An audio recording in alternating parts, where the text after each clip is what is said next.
या बातमीचे प्रायोजक आहेत हॉटेल बडे मियां।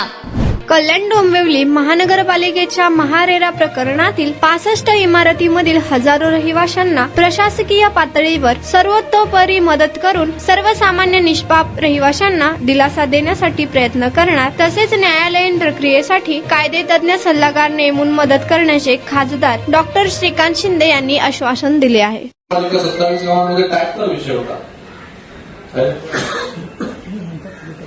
टॅक्सचा विषय होता।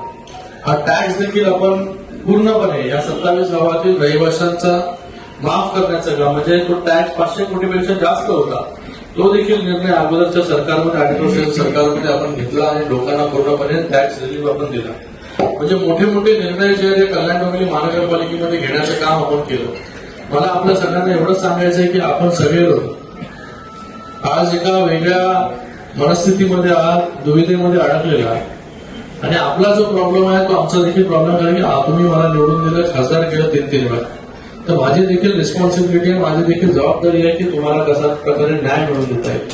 कारण की आपण जे आहे ते आपण घर घेतलं लिगल समजून, सगळी पूर्तता केली, पैसे भरले, सगळ्या गोष्टी केल्या, हे देखील कोर्टाला जे आहे समजून सांगावं लागेल की बाबा ह्यामध्ये लोकांचा दोष नाही। आपण आता क्लस्टर योजना आणली ठाण्यामध्ये, गेल्या अनेक वर्षापासून डिलॅपिडेटेड बिल्डिंग म्हणजे धोकादायक इमारती असतील, इलिगल इमारती असतील, त्यांना लिगलाइज करण्याचं काम आणि त्याचबरोबर रिडेव्हलपमेंट करण्याचं काम आपण केलं। कल्याण डोंबिवली महानगरपालिकेमधील 65 इमारतींचा जो विषय आहे की ज्यासाठी कोर्टाने आदेश दिलेत की 65 इमारती या तोडल्या पाहिजे आणि मला वाटतं ह्या 65 इमारतीमधील राहणारे नागरिक जे आहेत, जेव्हा त्यांनी रूम्स घेतले, बिल्डिंगमध्ये घर घेतले, तेव्हा त्यांना वाटलं की पूर्णपणे ही बिल्डिंग जी आहे ती लिगल आहे। पेपर त्यांना दाखवण्यात आले, KDMCचे पेपर असतील, रेराचे पेपर्स असतील, इवन दो पेपर्स दाखवून लोन देखील बँकेकडून मिळालेलं आहे। म्हणजे याच्यामधून साहजिकच लोकांना वाटणार की बाबा लिगल बिल्डिंग आहे, आम्ही लिगलमध्ये घरं घेतो आहे आणि त्यांचा कुठेही दोष नसताना देखील त्यांना आज मला वाटतं त्यांच्यावरती कारवाईची टांगती तलवार आहे, कोर्टाने आदेश दिलेले आहेत। यासाठी आम्ही वकिलांची मदत घेतो आहे, त्यांना एक टीम देतो आहे, त्याचबरोबर UD डिपार्टमेंटमधून कशाप्रकारे त्यांना मदत करता येईल, त्यांना सेफगार्ड करता येईल। परवाच मला वाटतं महाराष्ट्र राज्याचे मुख्यमंत्री देवेंद्र फडणवीस साहेब बदलापूरमध्ये असताना त्यांनी देखील आश्वासित केलेलं आहे लोकांना की आम्ही पूर्णपणे जे आहे लोकांच्या पाठीशी आहोत। माननीय उपमुख्यमंत्री एकनाथजी शिंदे साहेब आहेत, त्यांनी देखील सांगितलेलं की याच्यामध्ये कुठली पॉलिसी करून ह्यांना सेफगार्ड करता येईल का। तर माझं एवढं सांगणं आहे की बाबा पूर्णपणे या लोकांच्या पाठीशी आम्ही लोक आहोत, शासन देखील या लोकांच्या पाठीशी आहे।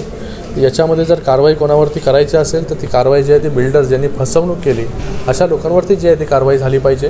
तर आमची बाजू जी आहे या लोकांची बाजू कोर्टामध्ये पुन्हा कशाप्रकारे मांडता येईल आणि कशाप्रकारे यांना दिलासा देता येईल, रिलीफ देता येईल, याच्यासाठी आमचे प्रयत्न जे आहेत ते पूर्णपणे सुरू आहेत। बिल्डरवर कारवाई करण्यासाठी काही तपास यंत्रणांना आदेश आपल्याकडून गेले? बघा, ह्याच्यावरती आता शासनाच्या माध्यमाने मला वाटतं याच्यामध्ये कमिटी करून काहीतरी ठोस तोडगा हा कशाप्रकारे निघेल याच्यावरती पहिलं तर आता प्रायोरिटी हे आहे की बाबा या लोकांना बेघर होता कामा नये, या लोकांवरची जी टांगती तलवार आहे ती कशी हटेल, या लोकांना कशाप्रकारे ज्यांनी समजून घेतलं की बाबा मी लिगल घरामध्ये चाललो आहे, कोणी लोन घेतलं, कोणी मंगळसूत्र विकून घेतलं, कोणी दुसऱ्याकडून पैसे उसने घेऊन घेतलं, जमिनी विकल्या लोकांनी, तर मला वाटतं याच्यामध्ये लोकांना दोष जो आहे तो कुठेच नाही आहे, लोकांचा दोष कुठेच नाही आहे। तर अशा लोकांच्या मागे जे आहे पूर्णपणे आम्ही लोक उभे आहोत। आज हे सगळे लोक मला भेटण्यासाठी आलेले आहेत। मी शिंदे साहेबांशी देखील या विषयामध्ये बोललेलो आहे। याच्या अगोदर देखील असे प्रसंग कल्याण डोंबिवलीमध्ये आले होते, जिथे लोकांना आम्ही मदत केली, लोकांना सहकार्य केलं। कल्याण डोंबिवली महानगरपालिकेचा टॅक्सचा विषय असेल, 500 कोटीपेक्षा जास्त टॅक्स हा माफ केला आपण 27 गावांचा, 27 त्याचबरोबर क्लस्टरसारखी योजना ही देखील त्यासाठीच आणली की धोकादायक इमारती ज्या आहेत आणि त्याचबरोबर इलिगल इमारती ज्या आहेत यांना कसं प्रोटेक्शन देता येईल, त्याचं कसं रिडेव्हलपमेंट करता येईल, त्याच्यासाठी आपण क्लस्टर पॉलिसी आणली, नवीन UDCPR आणला। उल्हासनगरसाठी एका शहरासाठी जनरल UDCPR पुरत नव्हता, रिडेव्हलपमेंट होत नव्हती. मग उल्हासनगरसारख्या शहरासाठी वेगळा UDCPR बनवण्याचं काम, त्याच्यावरती 1 वर्ष अभ्यास केला आणि त्याच्यानंतर नवीन UDCPR बनवलं, जेणेकरून उल्हासनगरच्या डिलॅप्टेड इमारती ज्या आहेत धोकादायक इमारती ह्या देखील रिडेव्हलपमेंटला जातील. तर असे अनेक निर्णय, BSVPC प्रकल्पामध्ये अडकलेली लोकांची घरं असतील ही देखील देण्याचा निर्णय जो आहे, तिथे देखील टॅक्स माफ करण्याचं काम, तिथे देखील लोकांचे पैसे माफ करण्याचं काम. त्याचबरोबर ह्याच्या अगोदर म्हाडाचा विषय झाला होता माझ्याच मतदारसंघामध्ये, त्यांना 2 इन्स्टॉलमेंट माफ करण्याचं काम हे देखील सरकारने केलेलंच आहे. तर सरकार सर्वोपरी लोकांच्या पाठीशी आहे. मी एवढं सगळ्या गोष्टी सांगण्याचा तात्पर्य एवढंच आहे की याच्या अगोदर देखील असेच प्रसंग आलेले आहेत, त्या प्रसंगामधून आम्ही वाट काढलेली आहे. या प्रसंगामधून देखील कशाप्रकारे वाट काढता येईल याची पूर्णपणे प्रयत्न आणि पूर्णपणे ताकदीनिशी यांच्या पाठीशी उभं राहण्याचं काम शासन आणि आम्ही लोकप्रतिनिधी म्हणून करणार आहोत. विषय सेन्सिटिव्ह असताना काही लोक याचं राजकारण करण्याचा प्रयत्न करतात. मला वाटतं याच्यामध्ये कोणीही राजकारण करू नये. लोकांच्या घरांचा विषय आहे. लोक जे आहे घराचं स्वप्न पाहत असतात. अनेक वर्ष लोक घराचं स्वप्न पाहतात की आपल्याला घर एका दिवशी म्हणजे आपल्या आयुष्यामध्ये कधीतरी आपलं स्वतःचं घर जे आहे ते झालं पाहिजे. मला सगळ्यांना विनंती आहे की कोणीही याच्यामध्ये राजकारण करू नये. पूर्णपणे सरकार जे आहे हे लोकांच्या पाठीशी आहे. आम्ही लोकप्रतिनिधी लोकांच्या पाठीशी आहोत. याच्यामध्ये सगळ्यांनी मिळून एकत्र काम करण्याची गरज आहे, जेणेकरून या सगळ्या लोकांना जो आहे तो आपण न्याय देऊ शकतो. दुसरी एक महत्त्वाची गोष्ट म्हणजे आज दिवसभरातली सर्वात मोठी बातमी म्हणजे एकनाथ शिंदे साहेबांना धमकीचे ईमेल्स आलेले आहेत पोलिसांकडे, गाडीने उडवण्याची धमकी देण्यात आलेली आहे. ही काही पहिल्यांदा धमकी आलेली नाही, याआधी देखील अशा धमक्या एकनाथ शिंदे साहेबांना आलेल्या आहेत. मला वाटतं याच्यावरती एन्क्वायरी जी आहे ही शासनाच्या मार्फत, सरकारच्या मार्फत, गृह विभागाच्या मार्फत जी आहे ती सुरू आहे आणि याच्या मागे कोण आहे ते लवकरात लवकर कळेल. दुसरी गोष्ट, दिल्लीत आज शपथविधी पार पडलेला आहे, बहुमताचं सरकार स्थापन झालेलं आहे, अनेक दिग्गज नेत्यांच्या उपस्थितीत तुम्ही देखील खासदार आहात, काय सांगाल?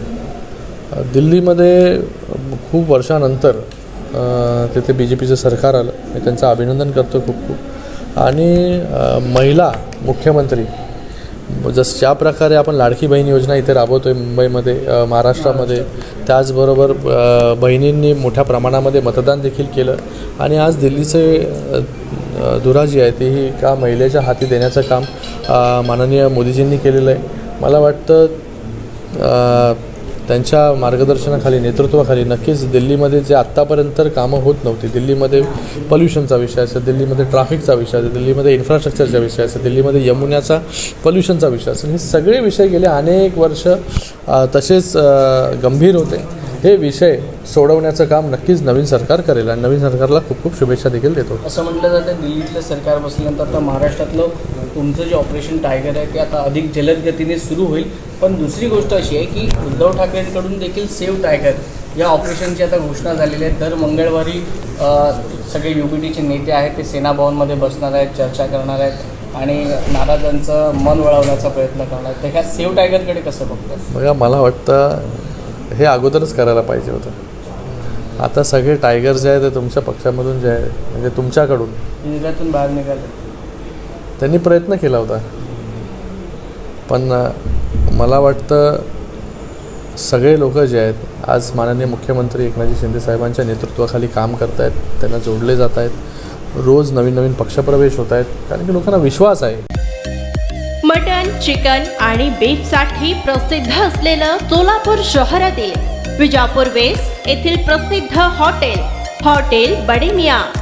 पाया ताहरी mutton biryani, chicken biryani, mutton शीख, चिकन 65 आदी मिळण्याचं एकमेव ठिकाण हॉटेल बडे मियाँ. मटनमध्ये beef mutton rice, beef cheese अंगुरी, Bade Miyan special mutton, mutton अंगारा, मटन कढी, खिमा मसाला. चिकनमध्ये chicken rice, chicken Malvani, special Bade Miyan chicken, chicken cheese अंगुरी, chicken tikka, chicken Hyderabadi, butter chicken, कढाई चिकन मसाला असे भरपूर आयटम्स उपलब्ध. मटन बिर्याणी, चिकन बिर्याणी, बीफचे स्पेशल डिश सुद्धा जेवणासाठी उपलब्ध. खास हॉटेलमध्ये जेवणाची सोय आणि पार्सलची सोयही उपलब्ध. स्वस्त आणि मस्त जेवण मिळण्याचं विजापूर वेस्ट येथील एकमेव ठिकाण हॉटेल बडे मियाँ. आमचा पत्ता हॉटेल बडे मियाँ, विजापूर वेस्ट, सोलापूर.